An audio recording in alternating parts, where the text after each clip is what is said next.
Is it on? There you go. It's on. Good morning, y'all. So good to see you. We need to shut it down by what, 20 after? Or 25? Uh-huh. 25, okay. Yeah. All right. So, good. So let's begin, Beth. Most of us know you and know you quite well, but let's suppose we don't. Mm-hmm. Tell us, if you would, about where you're from, your early life, if you would just share a little bit about that. Well, I'm a native Mississippian.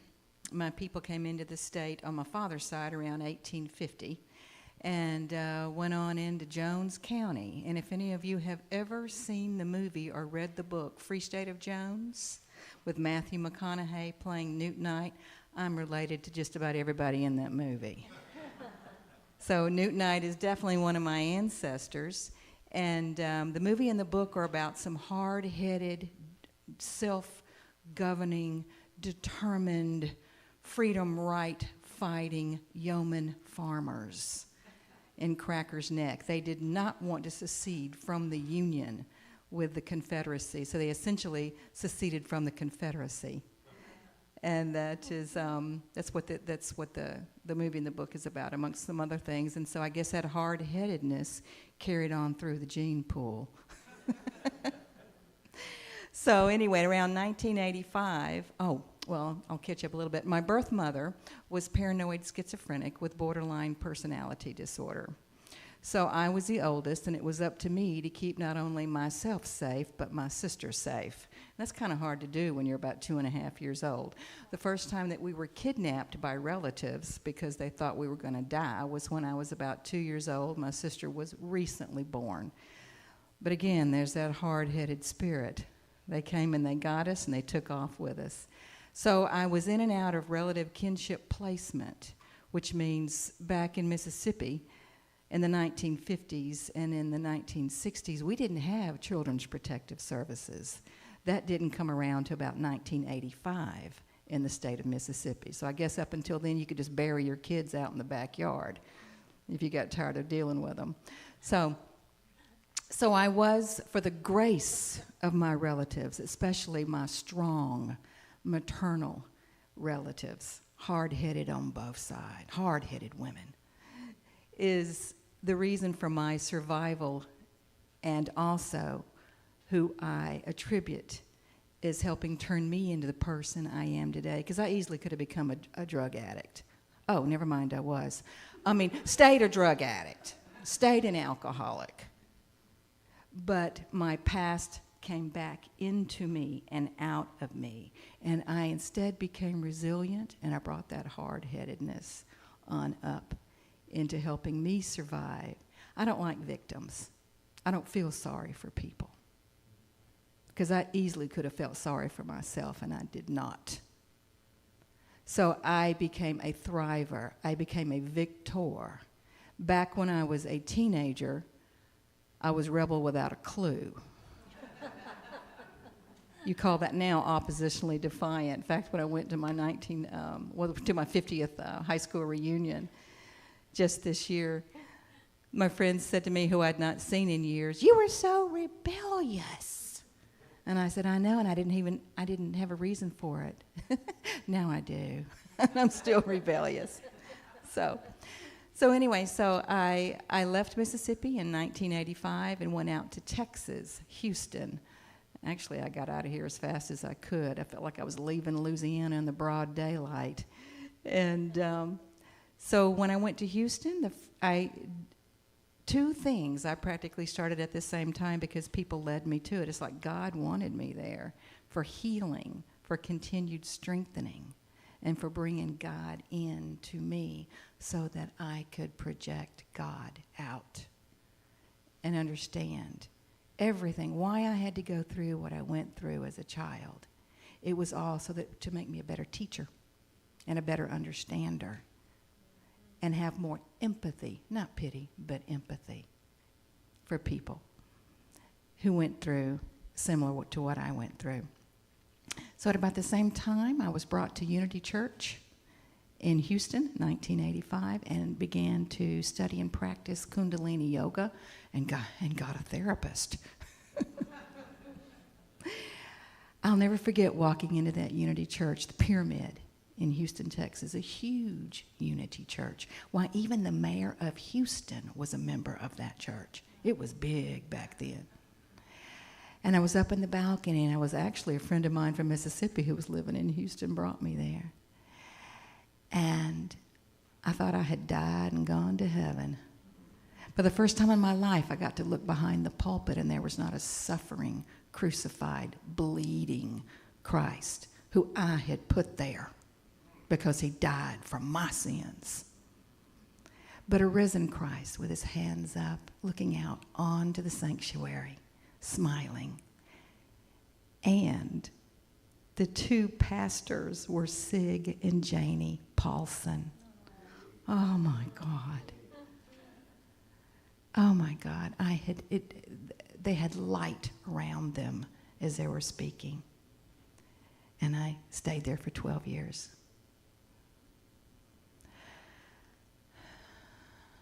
So time passed.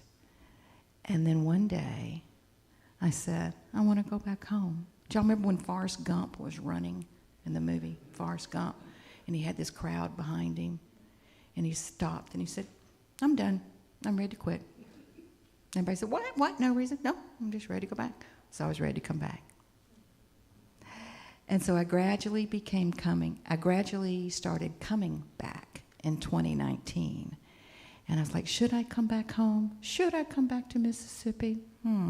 My heart is there. My people are there. My tribe is there. I know they are.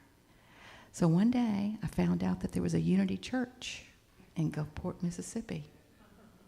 And I came to that church, this church. Judy was speaking. I was sitting right in the chair, right next to where Lynn is. And in Lynn's seat was sitting Joey. Joey, I know you don't remember this. I was the woman who couldn't hear you because I'm deaf in one ear. What'd you say? And it was full of people, and there was so much light and so much love, so much joy. And there was absolutely a beautiful color of energy around you, Judy, up at the pulpit. And I said, now I can move back. I've come back to join my tribe, and they are here at this church. I knew they were here someplace. Joey, you made me feel so welcome. So that takes us up to, I guess, about now. Any other questions?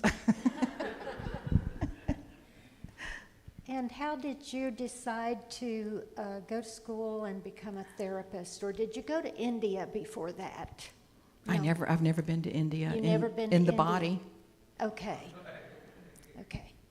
That it? But you've become an expert in all that. When did you decide to become a therapist? Well, I had done enough work on myself that I felt I was healthy enough to become a therapist. I mean, you know, a lot of therapists aren't that healthy. They start doing therapy with other people before they get healthy themselves. But also at the same time, and what brought me to Houston was the Salvadoran Civil War. And it had hit its height at about 1985, and they were begging for bilingual teachers there. Yeah, I started off as a teacher. And so Houston filled up with Salvadorans who were fleeing death in El Salvador, men, women, and especially children. Practically overnight in 1985, the Houston Independent School District had swelled to about 100 and, well, I don't know how many kids. They didn't know how many kids, but we had about 128,000 Salvadoran refugees who came into Houston practically overnight. And I was bilingual. And so they said, we need you bilingual. They didn't have enough Spanish-speaking teachers. We did not have bilingual education at that time. So another woman and I started an ESL project at one of the schools where it was 98% limited English proficient. then the dominant language was Spanish. So in the morning, they would go and learn Spanish. Get this, they would go and learn Spanish from the Spanish-speaking teacher, and they would also learn how to read and write in Spanish. Then in the afternoon, they would come to me, and we'd do the same thing in English. The war in El Salvador was so horrid that for at least 10 years, they could not have schools there. And they were busy hiding children to keep them from becoming kidnapped, conscripted, dead in massacres. And so a lot of my kids were so war traumatized that for absolutely the first semester, I just loved on them because they didn't have the head yet to be able to learn. And also they really needed the prerequisites in Spanish. Yes, they could speak Spanish, but it was a limited pidgin-like Spanish. They even had to teach them that this, excuse me, I use my hands when I talk. This is hard.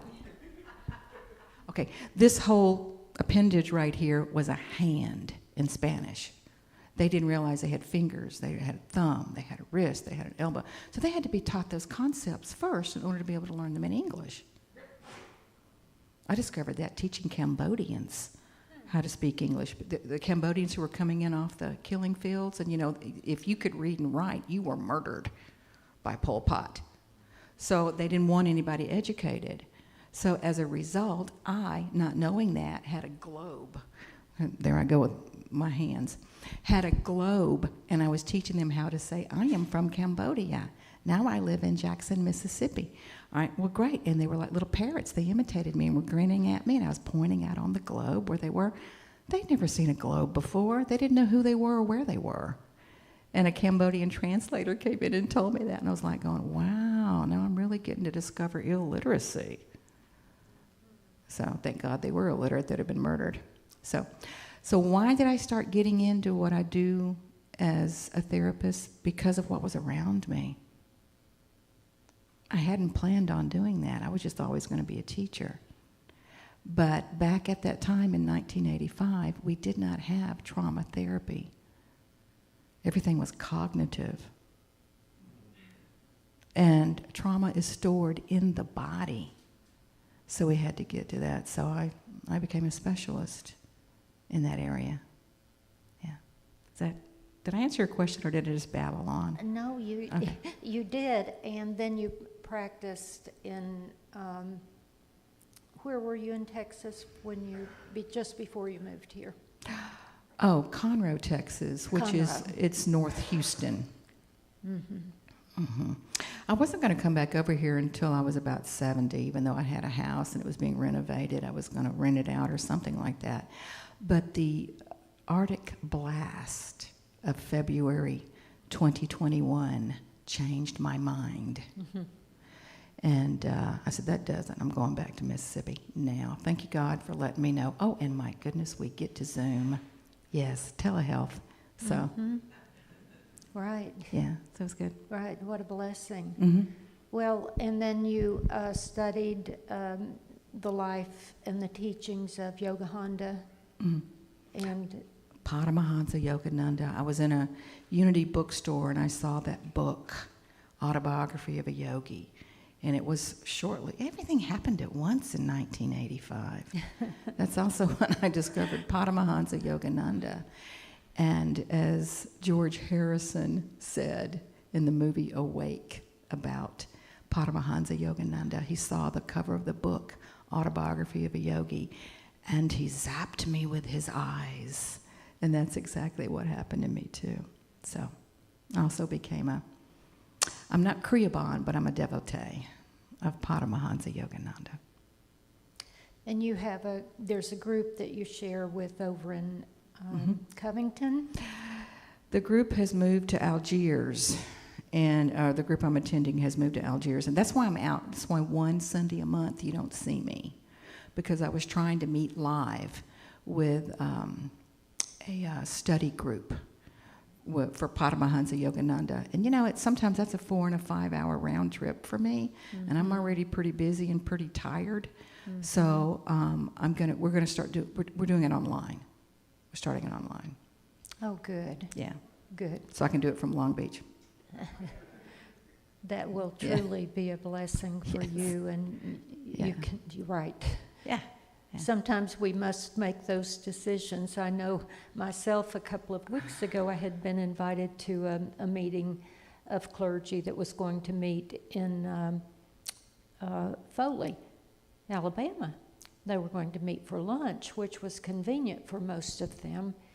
And I at first thought, well, sure, I'll go. And then I looked at how long it was going to take me to get there and get home. And it was a Monday, and I had so much to do right here.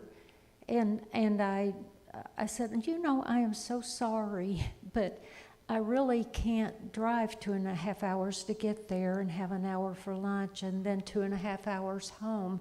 It's not a good use of my time, but I will truly miss you. Appreciate the invitation. And when you are able to meet on Zoom, I'll be happy to meet with you. But sometimes we must make those choices, right? Yeah, you can't help if you It's can't. not a good use of your time. No, if you can't help to spread God and truth and just be a servant of God if you're dead because you've exhausted yourself. Yeah. Well, I had wondered about that, and you're driving back and forth on that morning, and how you were doing it. And I know that you still have many, they should be called patients, but they are called clients, right? You still, how many clients do you serve online now? I don't count. You don't count. But I see clients online Wednesday, Friday, Saturday. I can see clients live as well. And my little office is the chiropractor. I have an office in the office out of the chiropractor's office across the street. So I'm licensed now in Mississippi. I was just licensed in Texas, but now I'm licensed in both states. So What type of patients do you generally see, or is it just too broad to explain? well, I specialize in trauma and traumatic grief. My heart is with the children who have been traumatized. I do not see traumatized children by themselves because I do not have magic fairy dust. So I need to have their caregivers with them in order to turn their home into a 24-hour residential treatment center and have the skills in order to be able to help them. Sometimes I have to start with the parents first because they have to be good caregivers and good therapeutic caregivers. And so sometimes the parents need a little work first. You work with whole families? I created an in-family therapy, or a child in family therapy. So it's a little different from family therapy because the child is going to be the targeted client, but the child is in a system or an environment where we need everybody on board. It takes a whole village to raise a child. Mm-hmm. So individual therapy with this population does not work. Interesting. Mm-hmm. Wow. I know that I attend whenever I'm able the breath and yoga sessions that you offer. Mm-hmm. Where did you learn all of that to be able to teach that it's just so, if anyone has never attended one of her classes on Zoom, Yeah, and it's free. you really need to do it. Just very empowering. Mm-hmm. So a lot of people think of yoga and people think of hatha yoga. This is not hatha yoga. This is real yoga. Yoga is connection to God, who is within and around us. And so we strengthen that through this type of yoga. Not only and it's not just personal, it's not just for ourselves, we connect to the divine in all of us, and we spread that out to the world. I'm always joking with Reverend Alice. And, and you know this, Matt. What did the Guru say? with transcendental meditation if only 1% of the people on this planet could know God, practice God, meditate on God? We could change the world, because it will act as the 100th monkey effect. And if you are unitic, you are familiar with what is the 100th monkey effect. Do you want to explain that? Well, it's that, just what I was talking about earlier, actually, is that consciousness just automatically takes over. And sort of like we had this theme this morning going of world peace, and it's one person at a time. Mm-hmm. And as you observe another, it's sociological mindfulness is the name for it. And it's a field of study. And it's how, as you change and you bring good into your very essence, it will change all around you. Mm-hmm. And as the story goes, and of course, I'm going to give my version of the story. Y'all probably heard the story, and you have your version. And because I am a Southern storyteller, it's not based on truthfulness. It's based on entertainment value, okay? So anyway, so here's the story as I remember it. There was an island someplace in the Pacific, Frank, and on that island, a monkey started washing his apple in the ocean. Not a stream, but the ocean. Yeah, that's the ticket. And then, all of a sudden, all the rest of the monkeys started washing their apple on that island. And then, lo and behold, there were islands surrounding that island full of monkeys. They couldn't talk to each other. They couldn't row their little boats to each other. They couldn't even throw things at each other. They were too far apart. And then all of a sudden, all the animals, monkeys, that's a little bit too far, right? Got off track. All of the monkeys on the other islands started washing their apples for no reason. It was the 100th monkey effect.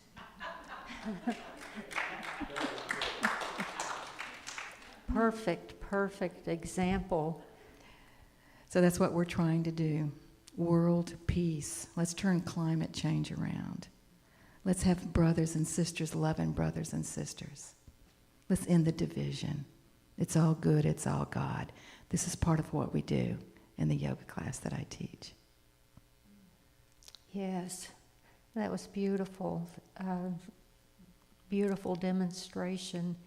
And it is how we affect others, and it makes you want to be a monkey and get out there and wash your apple, right?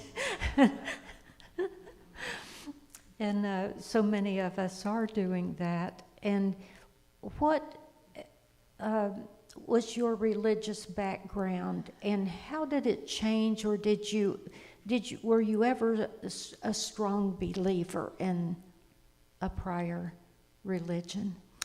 Even as a child, I certainly was.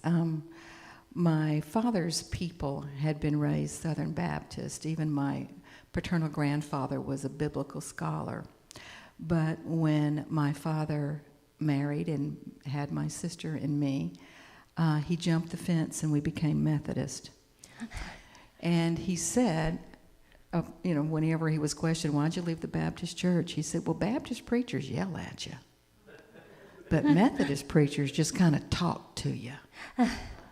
And that was his reasoning for it. Now, when I would be in relative kinship placement, or what we now call fictive placement or relative kinship placement, we had Church of Christ non-music that I got to be raised a little bit in that church, and Baptist and Baptist, and then Baptist, but I was raised as a Methodist, and discovered unity at the age of 30. So. Okay, so you had been raised in that religion, and you believed it. I did. I certainly did. Jesus was my buddy when I was a child. Okay. So. Okay. And probably still is, just with a different understanding. Right. Yeah. Oh, that's, yeah. go ahead. At night, I would be so frightened going to sleep because sometimes my birth mother would get up and try to kill us and go to the knife drawer. Oh, yeah, come on, y'all, really? I'm serious. And so we'd go to the knife drawer, and then my father would hear her up. I'd hear her rattling through the knives. I could hear them talking, couldn't hear what they were saying, but he would lead her back to bed. And found out that my sister remembered that too when we grew up. We were hoping we were dreaming it. No, but we both had the same story. That makes it real. That's not recovered memory. That's real memory. But so at night, I would lie in bed, and I was just sure the devil was going to come and get me. But you see, back then, we didn't have zombies that the kids watch now, like Walking Dead. We had vampires and werewolves and Frankenstein, and that was a scary movie. But at least back then, you could kill a vampire. Boy, if a zombie gets these kids now, they're done for. They just turn into a zombie, you know? And I think there's no hope in that, you know? I was telling a family yesterday, stop watching The Walking Dead. And you all remember how you kill vampires, don't you? Yes. The cross. Ah. Well, that's, Joey, yeah, you get them in the casket before they wake up in the morning, or excuse me, before they wake up at night, but best thing to do is to get that cross, and they see that cross, and they die. Remember? So, actually it was a crucifix, but we were Methodists, so there was no crucifix in our house, you know. In fact, we didn't have crosses either because they probably cost money. So we had the Holy Bible. So at night, going to sleep, I was convinced that if I pretended to be dead, that when the devil came in to get me, he would go someplace else because I was already dead. So I slept like I was in a casket. And to make sure I would wake up in the morning, I got the Holy Bible and put it on my chest. Didn't have a crucifix, but I had the Holy Bible. Oh. And it worked. Every morning I woke up. And I'm here today. Well, I must say, Beth, that you, of course, you're a personal friend, and I adore you. And then, in addition, seeing all the work that you do with families and children, and having observed that, and seeing what a demonstration that you are, an example. Thank you. That you are in the world. We applaud you and we thank you for all that you're doing. It's thank you. It's not me. It is God who does through me when I get out of his way. Amen. That's the biggest resistance, isn't it? Is getting out of the way. Our own rebelliousness. Good. Yeah. Well, thank you so much. We Thank you. appreciate it. Thank you. God bless you.